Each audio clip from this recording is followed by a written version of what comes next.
Mga kwento ni Felmo.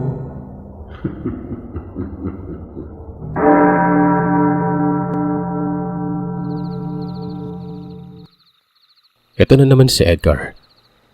Abala ako sa trabaho ko ngayon pero nagagawan naman ng paraan ng pagsusulat. Sa hindi pa nakarinig, ang kwentong ibinahagi ko dito sa channel na ito ay may pamagat na mutya ng pulang lupa. Yung palang pagbabago sa katawan ko at mga kinikilos ko ay nagtuloy-tuloy. Bawat napapansin ko sa sarili ko, ikinamamangha ko naman. Para akong iniwan ng diwa ko ng mga panahon na yon. Basta natutuwa ako nun. Maging sa eskwela, parang mas tumalino ako. Mabilis ako mag-isip at sobrang naging aktibo. Ang akin nga lang noon, madalas akong nagkakaroon ng panaginip na hindi kaaya-aya. Nakikita ko ang sarili kong wala ng buhay. Yung tumatayong mga magulang ko ay tinataboy na ako. Tapos ay pumangit ang mukha ko. Aminado akong pangit naman talaga ako pero yung nakita ko sa panaginip, parang kamukha ko ng duwende.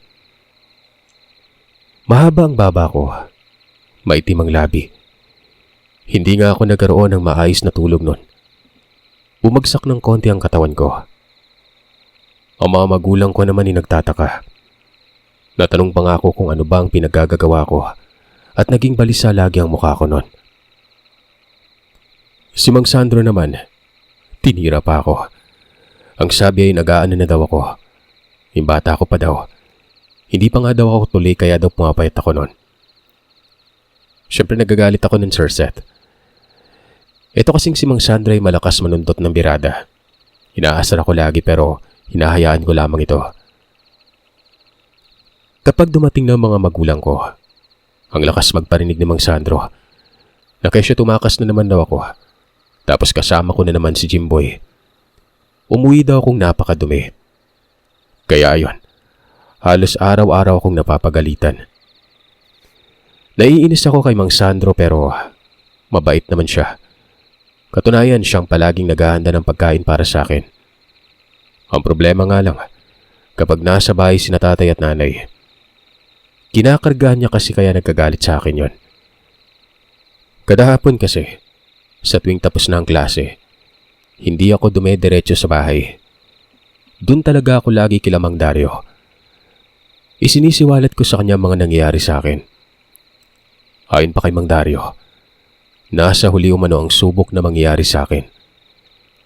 Nagtanong ako sa kanya kung ano ba yung subok-subok na yan. Parati na lamang kasimbok ang bibig niya. Doon nga mga kagiliw, nalaman kong magkakaroon ako ng karanasan na siya namang masasabing napakahirap umano. Kung hindi ako magkakasakit, gagambalain umano ko na sangkatutak na nilalang. Dagdag pa ni Mang Dario, ang napapanaginipan ko umano ay mga pangitain. Hudyat ito sa kung ano ang dapat kong gawin. Palaisipan kasi umano ang panaginip na yon. Dapat ko daw masagot. Para na rin mapaghandaan ko ang lahat ng mga mangyayari sa akin sa kasalukuyan. Pangitain yon. Ibig sabihin, may mga kaukulang kahulugan yon. Pero ang tanong naman, ano ang sagot? Sa mga sandaling yun, hindi pa talaga ako literal marunong sa mga ganyan. Kaya noon ay pinili ko na lamang magpaturo kay Mang Dario ng mga karunungan. Akala ko na simple lang. Kung gaano ka nakakatakot yung pagkuha ko sa mutya, mas malala pa ang mga ipinagagawa sa akin ng matanda. Nakesyo, magdidibusyon daw ako. Tapos maraming araw ang igugugol ko noon. Kung sa kwento ni Roberto ay 5 seremonyang sa kanya, ang akin naman ay 2 lang. Ang isa ay sa gubat at ako lang dapat mag-isa. Ang gubat na yun umano ay pinamumugaran ng mga nilalang na mas nakakatakot pa sa mga diwende ang mukha nito. Ito ay kapag nabasbasan na daw ako ng mga sugo. Mula sa pagdidibusyon ko gamit ang 7 Angeles na talandro, 49 araw ko isasagawa yon at dapat ay hindi ako papalya. Dahil kapag nangyari yon, magsisimula ako ulit sa umpisa. Ang problema pa, dapat ay mahal na araw ko isasagawa yon. 2 buwan pa bago dumating ang mahal na araw. Kaya naiisip ko noon na dapat pa akong magantay. Wala naman akong nagawa. Inantay ko nga pero lumalala ang panaginip ko. Bagamat hindi apektado ang mga kinikilos ko, doon naman sa katawan ko ang bagsak nun. May mutya ako at gumagana ito. Pero ikaw ba naman ang laging binabangungot at walang maayos na tulog? Talagang hupya ka mukha mo nun. Sa naaalala ko nun, na naginip uli ako at sa maniwala man kayo o sa hindi, paggising ko sa pangit na panaginip na yon, ganun na lang ang panlalaki ng mga mata ko nang masilayan ko na wala ako sa bahay.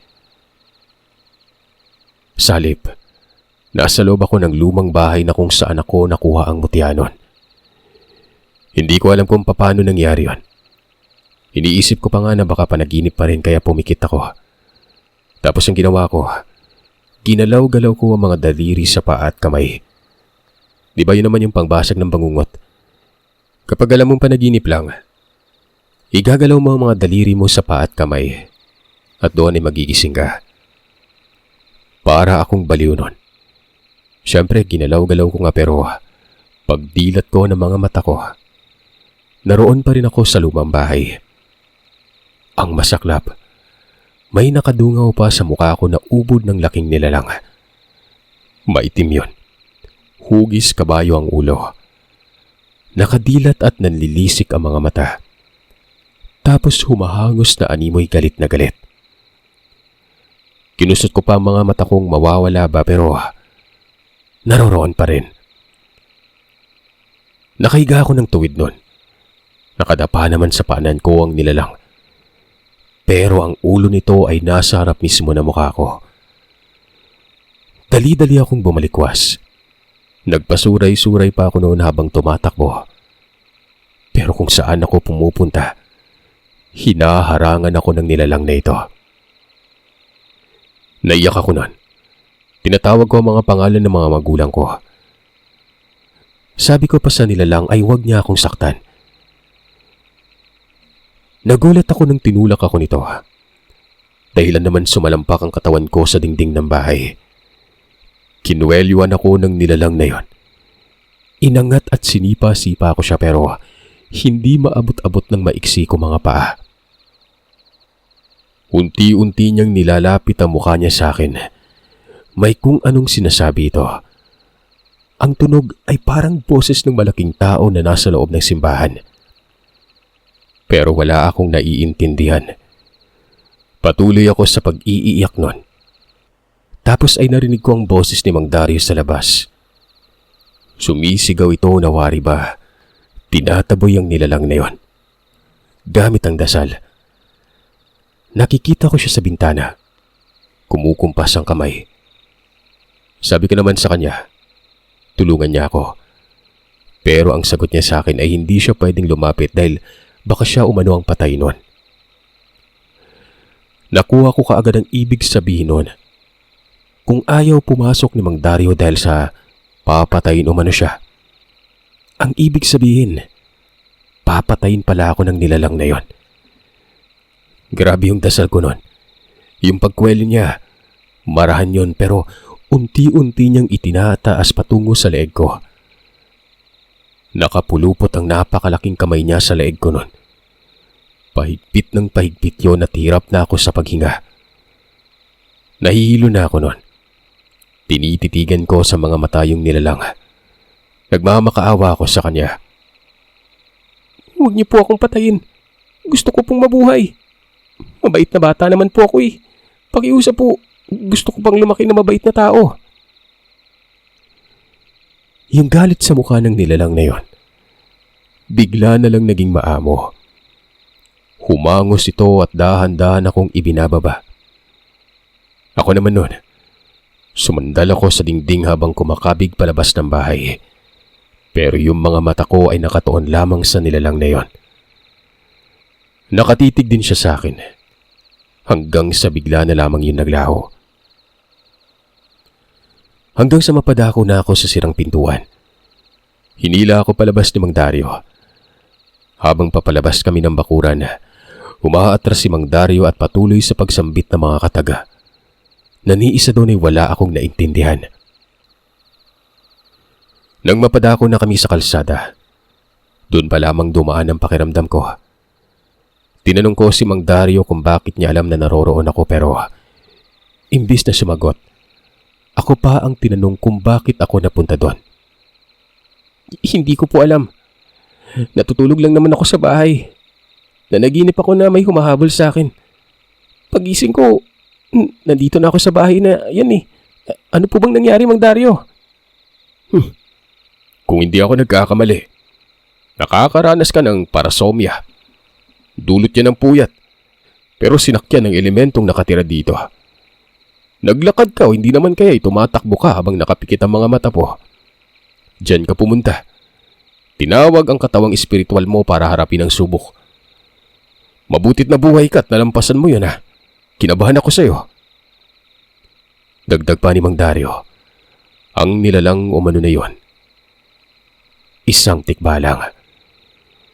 Nanlaki ang mga mata ko noon. Tama pala si Mang Dario. Bukod sa diwendi ay may nakatira pang iba. Sa pagpapatuloy ni Mang Dario ay markado daw niya ako. Nasusubaybayan niya ako palagi. Kaya alam niya umano na nalalagay ako sa alanganin sa mga puntong yon. Kaya ayon, dali-dali siya nagpunta sa lugar. At dahil napapailalim na daw ako sa isang subok, tapos nasa murang edad pa ako at posibleng hindi ko makayanan yon. Ang tanong lang niya sa akin, paano daw ako nakaligtas doon? Ano umano ang ginawa ko? Ang tanging daan lang para malusutan ng subok ay ang lumaban gamit ang mutya. Pero kapag hindi umubra ay pwede naman umanong tumakas. Yan ay kung makakatakas. Binitawan ka na lang niya bigla. Naramdaman ko ang pagbaba ng galit ng nilalang. Bakit kaya? Hindi ka pa naman nagkapagdidibusyon ha. Hindi mo pa kayang harapin yon. Kahit may mutya ka pa. Tikbalang yun eh. Walang nakakalusot sa subok ng tikbalang. Kala ko pa naman diwende ang susubok at magkakaroon ka lang ng sakit. Hindi ko din po alam. Nagmakaawa lang ako. Hindi niyo ba narinig? Sabi ko gusto ko pang lumaki at magiging mabait na bata. Nais ko pang mabuhay. Hindi ka agad nakapagsalita si Mang Dario. Nakikita kong umiiling-iling ito at kapansin-pansin ang mukha na nakasimangot. Ayon sa kanya, ngayon lamang siya nakarinig ng subok na dinaan lang sa pakiusap. Pwede daw palang mangyari yon. Dahil kung hindi siya nagkakamali, naniwala sa akin ang nilalang na magiging mabuting tao ako. Isang indikasyon na karapat dapat umano ako sa gamit. At isang indikasyon din na ang gamit ko umano ay lehitimong para sa kanan at kabutihan. Doon din niya napagtanto na hindi lang diwende ang bantay.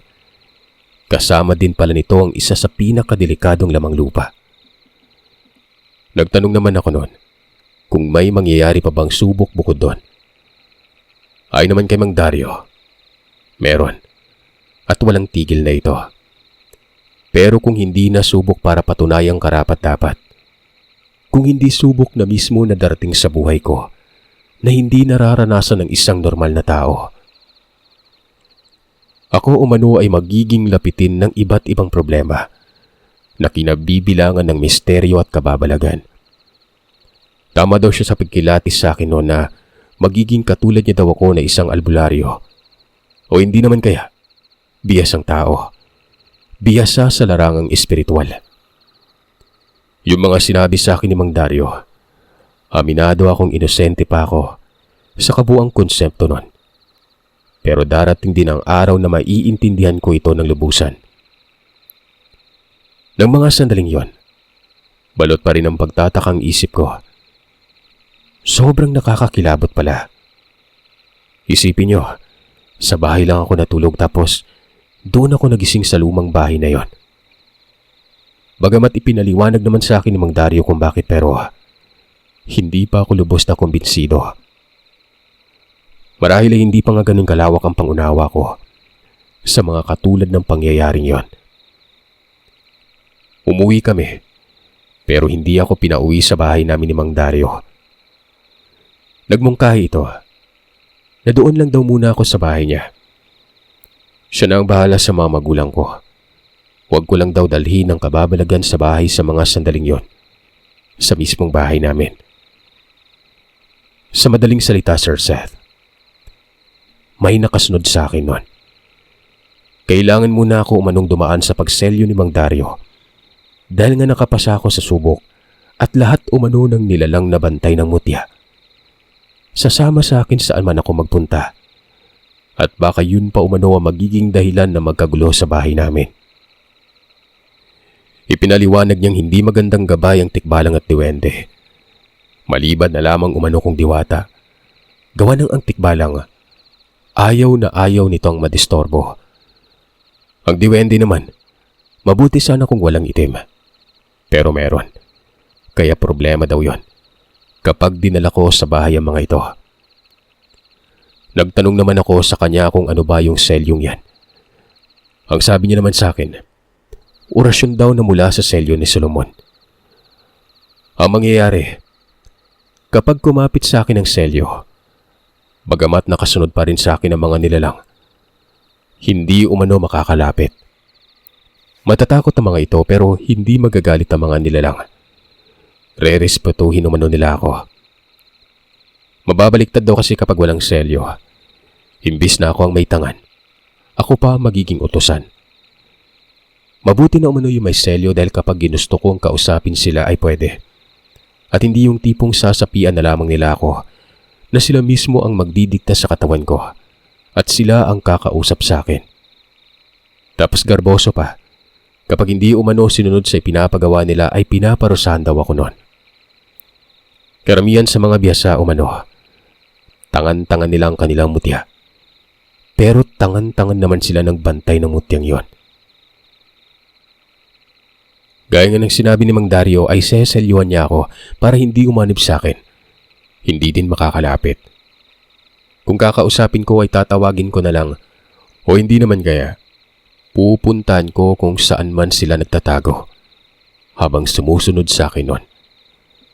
Pero sa mga sandaling yon, hindi ko pa alam talaga kung bakit. Nalaman ko na lamang ang lahat ng maging biyasa talaga ako. Pero hindi tayo dediretso kaagad sa pagiging biyasa. Napakarami ko pang pinagdaanan bago ko makamtan yon. At doon sa mga pinagdaanan kong yon ay masasabi kong mamamangha na lamang kayo sa kung ano ang katotohanan. Sa likod ng nakakabaliw na pangyayari, inisip ko na lamang noon na maniwala. Wala naman akong idea sa ganyan dati.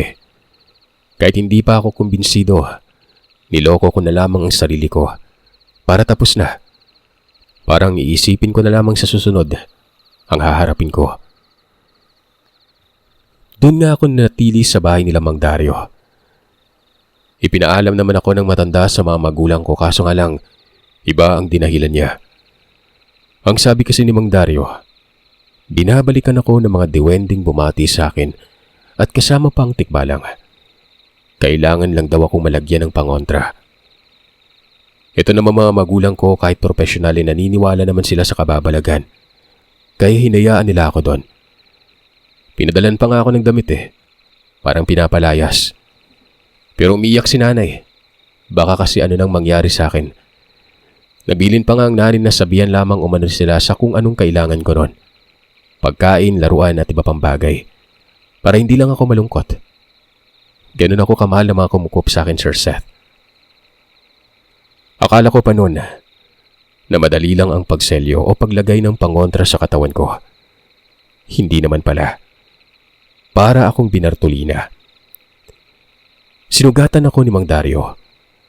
Marka ito ng selyo ni Solomon. Nasa ibabaw ng puwetan ko yon. Wala talagang ibang pinaglagyan si Mang Dario kundi doon talaga. Para tuloy akong binakunahan nun. Nakatuwad pa ako habang sinusugatan. Nakakaya. May ibinaon ito sa katawan ko na pilak. Bilog na parang bulitas yon. Pero doon pa din nilagay sa kung saan ako minarkahan. Umiyak talaga ako nun. Hirap ako sa pag-upo. Maga ang puwetan ko. Sa eskwelahan nga noon, angkas lang ang puwet ko sa upuan. Matapos pa noon ay parang galing ako sa sementeryo. Pinausukan ng pinausukan. Napakasama ng amoy.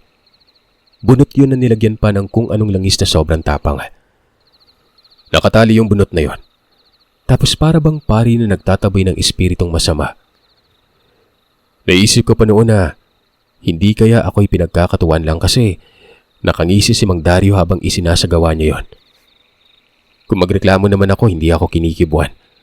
At kung kumibuman, tinatakot naman ako. Gusto ko ba daw katabi ang tikbalang sa pagtulog?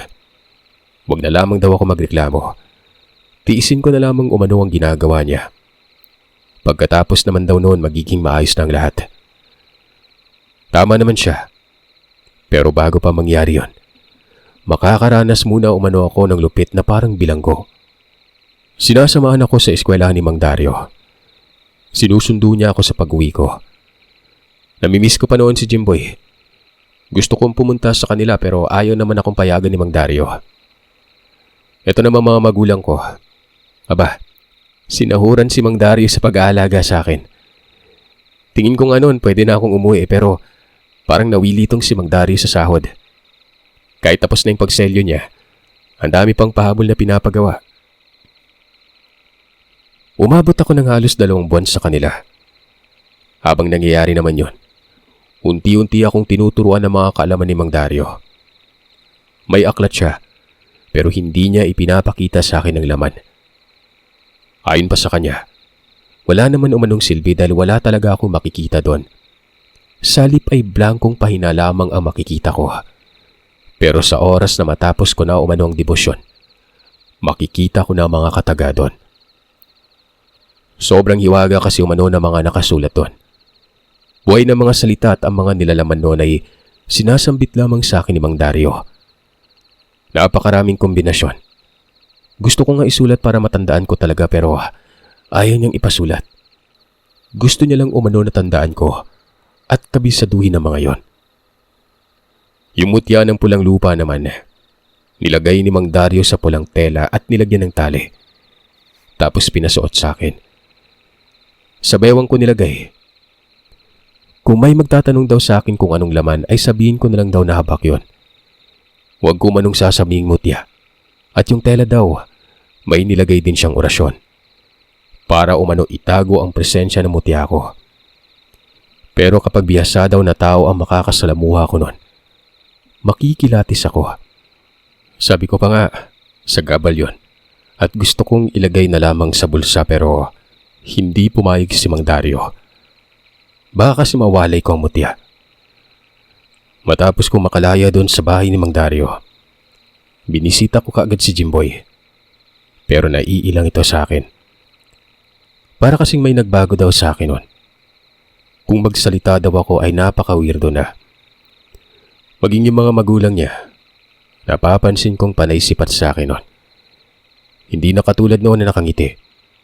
Halatang nagtataka. Ewan ko ba sa kanila. Aminado akong may nagbago talaga sa akin pero hindi ko naman pinapakita sa kanila yon. Maging ang pagkilos ko ay dahan-dahan lamang ako. Nakatulad lang din ng nakikita nila dati. Pero sadyang nakakapanibago nun. Bagamat naging ganon, hindi naman naputol ang pagkakaibigan namin ni Jimboy. Alam niyo ba Sir Seth, yung mga diwende ay lagi ko nang nakikita. Pero nasa malayo sila. Minsan ay pasipat-sipat sa mga bato. At kung saan ako naroroon ay naroroon din sila. Pero nasa distansya lamang naman. Alam kong ako lamang ang nakakakita sa kanila. Dahil kung hindi pa, napansin na dapat yun ng iba. Katulad na lamang nila Manong Sandro at Aling Mising na laging nakaantabay sa akin nun. Yung tikbalang naman ay hindi ko nakikita ng mga panahong yon. Mabuti na din yon. Gawa ng nakakakilabot talagang itsura niya. Mga buwan nang nakalipas, isang pangyayari na hindi ko inaasahan ang dumating sa akin. May bisita ang mga magulang ko. Si Manong Andres. May malaking pigiri yon. Bali, nakiki-invest kasi na lugi. Tapos nakiusap ng pera sa mga magulang ko. Financer din kasi ang mga magulang ko. Bukod sa ibang negosyo nila, ang pag-finance nito yung pag-aalaga ng mga hayupan. Sila ang gagasta sa pag-aalaga ng mga hayop, maging sa pagkain nito. Pero kapag harvest na, may porsyento ang mga magulang ko noon. Habang nag-uusap sila sa buluwagan ng bahay, napansin ko itong si Mang Andres na panay tingin sa akin. Napakasama ng titig niya sa akin, mga kagiliw. Para bang gusto akong patayin. Basta, nakasimangot ang mukha nun. Ang kausap niya noon ng nanay at tatay. Nagtanong pa nga ang tatay kung anong problema ni Manong Andres. Ang sabi naman nito ay wala daw. Kung hindi ako nagkakamali, hapon yon, lumabas ako ng bahay. Gumala-gala ako sa mga tindahan nun para makabili ng chichirya. Tumambay ako sa isang kamalig sa gilid ng kalsada. Kumakain pa ako nun. Hanggang sa nakita kong lumabas na ng tarangkahan si Manong Andres. Nagpalinga-linga ito, tapos naglakad. Pero bigla namang huminto at tiningnan ako. Kumabog na lamang bigla ang dibdib ko. Tinitigan ako ng masama nun. Gusto ko nang umalis na mga panahon na ito. Natatakot ako sa kanya. Hanggang sa bigla na lamang itong umabante ng lakad. Lumapit sa akin. Tumabi pa ng pag-upo sa akin nun. Yung atensyon niya ay nakabaling sa mga bahay na tila ba sinisipat ang buong lugar.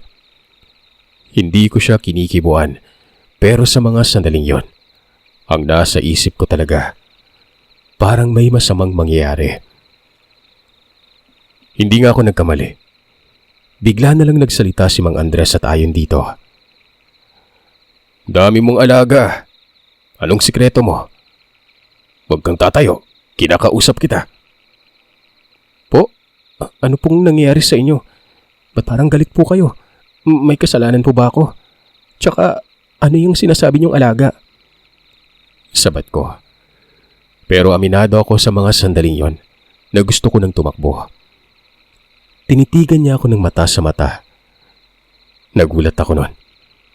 Paano ba naman kasi? Yung mga mata niya ay naging purong kulay itim na para bang may sa demonyo. Napausog pa ako nun. Hanggang sa muling nagsalita si Mang Andres ng tinataboy ako ng mga alaga mo. Sino bang hindi magagalit? Huwag ka na magkubli pa. Nararamdaman kong may kakaiba sa'yo. Ano yun?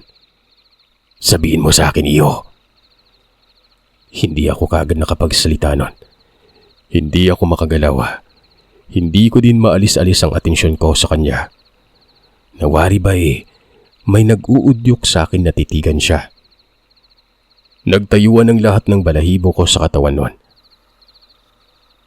Teka, ano naman pong pakinyo kung may kakaiba sa akin? Huwag po kayong lalapit. Ang pangit mo. Sabing huwag kang lalapit Masasaktan ka lang. Teka, ano bang gagawin ko? Simple lang ng mga tanong ko. Ang angas mo pa magsalita. Ibigay mo sa akin ang nakasabit dyan sa bewang mo. Ibigay mo dali. Mungkahi ni Mang Andres nun. Paano niyang nalaman na may nakalagay sa bewang ko? Tanong ko sa sarili ko. May pagka-demonyo nga itong si Mang Andres. Nawala yung itim niyang mga mata. Nagbalik sa normal pero nanlilisik pa rin. At pangit pa rin ang mukha niya. Sabi ko sa kanya, hindi ko ibibigay sa kanya yon. Pinuwersa ako ni Mang Andres. Nagpupumiglas ako nun. Hoy, bitawan mo yung bata. Edgar, lumapit ka sa akin. Walang hiya tong. Bakit? Ano gagawin mo sa kanya? Bungad ni Mang Dario. Ako naman noon ay nakapagtatakang nakakagalaw na. Mabilis akong lumapit kay Mang Dario at kaagad kong sinabi sa kanya na gustong kunin ng tao ang haba ko. Wag mong gagawin uli yun. Kung hindi, makakatikim ka sa akin. Umalis ka na! Hindi kumibo si Mang Andres. Bagamat naging ganon, Ang titig naman ito kay Mang Dario ay para bang nakikipagtagisan ng tapang. Ilang saglit lang ay tumango si Mang Andres at naglakad na ito. Pero habang papalayo, muli itong tumingin sa akin at dinuro ako ng kamay. Kilala ko yung taong yon. Kung hindi ako nagkakamali, ahente yun ng mga hayupan. Minsan ko nakita sa inyo. Taga Bukiang Barili yon. Wika ni Mang Dario. Ang sabi ko naman ay tama siya. Kilala ito ng mga magulang ko. Tanong ko kay Mang Dario kung posible ba itong bumalik kasi nga nakiusap yun sa mga magulang ko ng finance. Ayon naman kay Mang Dario, hindi na babalik yun para ituloy ang pakikipagnegosyo sa mga magulang ko pero malaki umano ang posibilidad na babalik yun para sa akin. Dito ko na isiniwalat kung anong nakita ko sa ahenteng si Mang Andres. Sabi ko, nagkulay itim ang mga mata nito. Parang may sa demonyo yon. Hindi ako makagalaw habang nakatitig sa akin. Mangkukulam yung animal na yon. Sobrang biyasa. Pero hindi ka nun masasaktan. Hindi ubra yung kulam niya sa'yo. Maliban na lamang sa mga malapit sa buhay mo. Pero hindi ako nag-aalala, Edgar. Alam kong hindi mo kadugo ang pamilya mo ngayon. Sakaling patamaan ka ng kulam, sa kadugo lang lilipat kapag hindi tatalab sa'yo. Pero wag pa rin tayo magpakumpiyansa. Alam niyang bata ka pa at wala pang alam sa mga karunungan. Oo't may mutya ka pero hindi mo pa kayang protekta ng sarili mo. Paliwanag ni Mang Dario. Pagkatapos ko daw noong makapagdebosyon ng 7 Angeles, yun daw ay pwede ko nang maprotekta ng sarili. Nagtanong naman ako kung pwede bang makatulong sa akin yung mga bantay. Ngumisi si Mang Dario. Natural umano na tutulong ang mga yon. Pero maaari umanong mahanapan ito ng paraan na mangkukulam. Katulad din daw niya na kinikilatis muna ang lahat. Hinahanapan ng kahinaan ng katunggali para maisagawa ang maayos ang pakikipagkumbate. Pwede ko namang labanan yon. Ang problema lang, alam niya at maaring naramdaman na ako ng taong yon. Tiyak mapaghahandaan niya ang pagkikialam ko. Ang problema kasi dyan kapag nakialam ako, madamay ang mga anak ko. Antayin na lang natin ngayon ang pagsagawa mo ng unang seremonya. Kapag naayos na yun ay ikaw na mismo ang kakalaban sa kanya.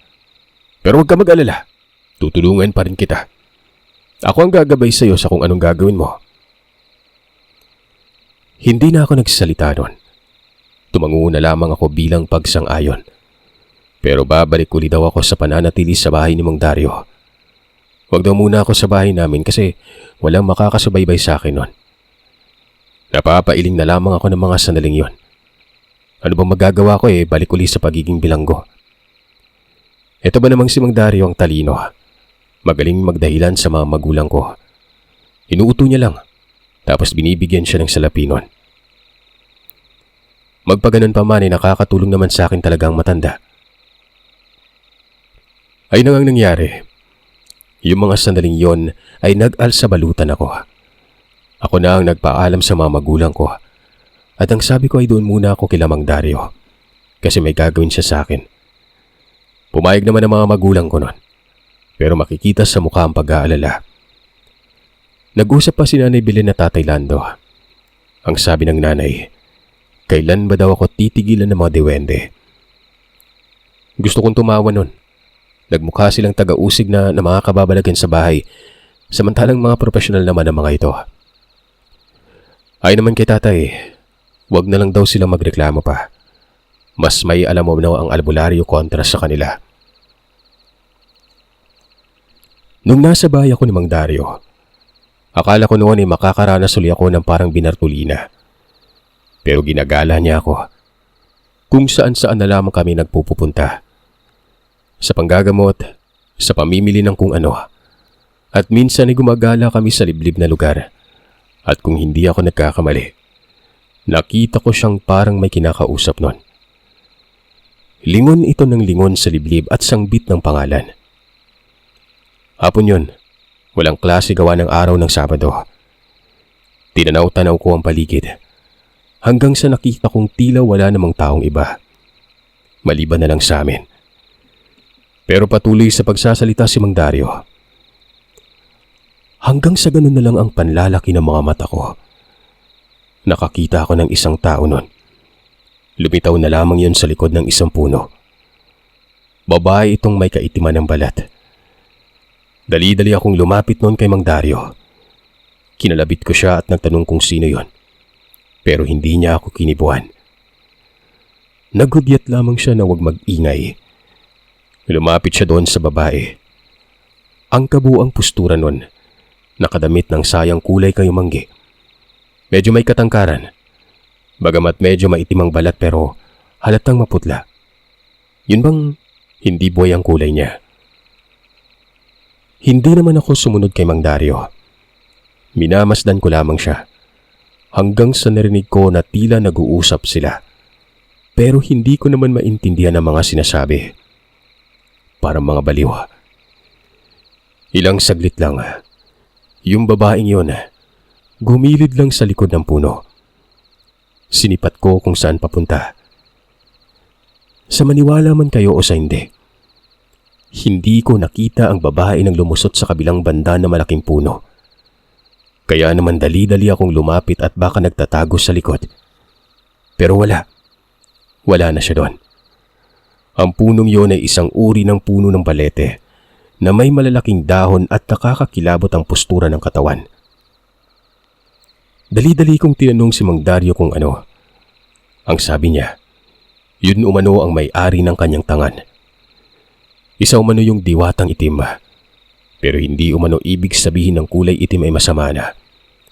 Sadyang uri lamang umano yon ng mga diwata. Parang hindi naman makatotohanan yon. Ito yung tumatakbo sa isip ko. Hinala ko kasi Black Lady yon, at ito yung tinatawag na vengeful spirit. Sinabi ko kay Mang Dario na Black Lady yon pero pinagtawanan niya lang ako. Huwag ko na daw siyang pangunahan pa. Dahil ni katiting ng daliri niya umano ay walang-wala pang kalaman ko noon. Hindi na lang ako nagsalita pa pero aminado ako noon na binabagabag talaga ako. Isa pa, bakit nasa gubat na yon? Sa kanya din naman galing ang salaysay na susunod palagi ang gabay ng mutya. Nung pauwi na kami, kinulit ko siya ng kinulit. Hanggang sa dito niya na ipinaliwanag sa akin ang lahat. Tama naman umano, nasusunod talaga ang gabay kung saan magpunta. Pero ibahin ng diwata. Kaya nitong maglakbay sa pamamagitan lamang ng isip. Kahit malayo umano yon, makakausap niya. Pero sa pagkakataong yun ay kailangan niyang harapin ito dahil may hinihiling siyang bagay. Nagtanong naman ako kung ano bang hiniling niya. At ang sabi niya naman sa akin ay kabuuang proteksyon. Hindi para sa kanya, kundi para umano sa akin. May inabot siyang bagay nun. Tangkay ito na makinis at kung titingnan ay napakatibay. Kulay itim ito. Tiningnan ko itong maigi nun. Tapos nagtanong ako kung para saan naman yon. Gagawin kong kwintas. Pares lang naman ng tangan mo para mas maging matibay ka. Tangkay lang din ito ng puno pero sadyang mahiwaga. Dignong balete to, Edgar. Wala ka namang alam sa dignom kaya ipapaliwanag ko sa iyo. Sa pagpapatuloy ng pagsasalita ng matanda, ang dignom umano ay napakabanal. Napakaraming klase nito. Nilubag at pinagtibay umano ng panahon ng dignom. At dahil sa tagal na nito, naging kulay itim. Ang dignom umano ay may maraming gamit pero ang kabuang konsepto ng bisa alinman sa nagkalat at iba't ibang klaseng dignom ay ang proteksyon sa kamalasan at mga banta. Napaliwanag naman sa akin ni Mang Dario yun pero wala akong naintindihan ng mga panahon nito. Doon ko napagtanto na noong mga panahon na yun. Wala akong alam sa kung ano bang tanga ni Mang Dario. Naisip ko na baka dignom din pero ayaw niya talagang ipakita sa akin. Kung isipin ay parang hindi patas kasi kinukubli niyang sa kanya. Yung akin naman alam niya. Maliban pa nga sa libro na may mga kataga na hindi ko nakikita noon. May isa pang libro si Mang Dario. Kinukubli niya ito sa akin na para bang napakaselan. Ang tinuturo niya lang sa akin ay yung galing sa isang aklat, pero wala siyang nabanggit na may isa pa. Nakita ko yun nung mismong nagdasal siya sa loob ng kwarto niya. May nakatirik pa kandila na nakakapangilabot talaga. Ilang araw pa akong nanatili doon sa bahay ni Mang Dario. At totoo si Mang Dario, mga kagiliw. Hindi nga bumisita sa amin si Mang Andres, pero madalas namang napapadaan sa bahay ni Mang Dario. Nakikipagtitigan lamang ito kay Mang Dario. Makikitang naghahanap lamang ng pagkakataon para kunin ang mutya ko noon. Siyempre ako takot din noon, pero panatag ako doon sa bahay. Halos araw-araw dumadaan si Mang Andres. Sumisimple pa ito ng bili sa isang tindahan. Maglalakad sa makipot na daan sa gilid ng bakuran nila Mang Dario. Isang umaga, hindi na naatim ni Mang Dario ang panay pagpaparamdam ni Mang Andres noon. Kinumprontan na ito ni Mang Dario. Hindi na nakakaalis ng bahay si Mang Dario noon. Tapos kung nasaan siya, naroroon na rin ako. Wala na siyang pagkakataon sa kanyang personal na buhay. Kaya noon, banas na si Mang Dario. Habang naglalakad si Mang Andres sa kalsada, sinabihan ako ni Mang Dario na wag daw akong lalabas sa bahay. May binulong siya sa akin, mga kataga. Banggitin ko daw yon sa oras na may mangyaring hindi maganda. Kukumprontahin niya lamang umano ang ahenteng yon. Naninigarilyo pa noon si Mang Andres sa isang tindahan. Ilang saglit lang ay naglakad na ito patungo sa bahay nila Mang Dario. Nakikiramdam lamang ako noon habang nakabungad sa bintana. Si Mang Dario noon ay nasa tarangkahan ng bakuran. Nang malapit na si Mang Andres, sinalubong ito ni Mang Dario. At dahil nahirapan ako nung masilayan sila gawa ng may nakaharang na mga tanima, napilitan akong lumabas doon. Nakita ko silang dalawa na nagtititigan lang. Walang nagsasalita. Nakangisi si Mang Andres pero ang mga mata ay panay sipat sa akin noon. Tumango si Mang Dario. Ibig sabihin ay pinapalapit niya ang ahente. Tumawa naman si Mang Andres noon.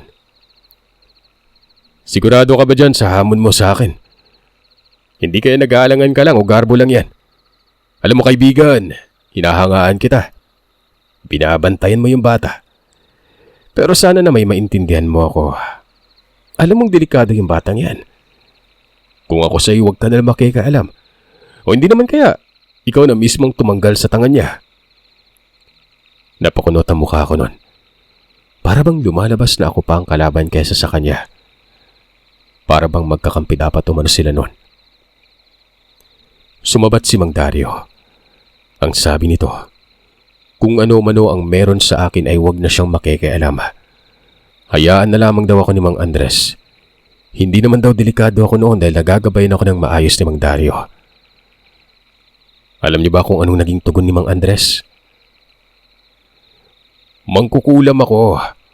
Mangkukulam ka din na nagpapanggap lang na albularyo, Dario.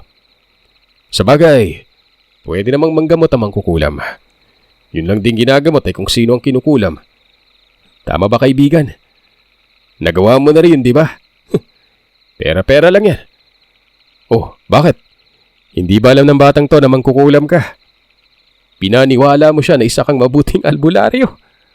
Ang pera nga naman. Bueno, nagmamatigas ka. Tingnan natin. Magkakasubukan ang kapwa mangkukulam ngayon.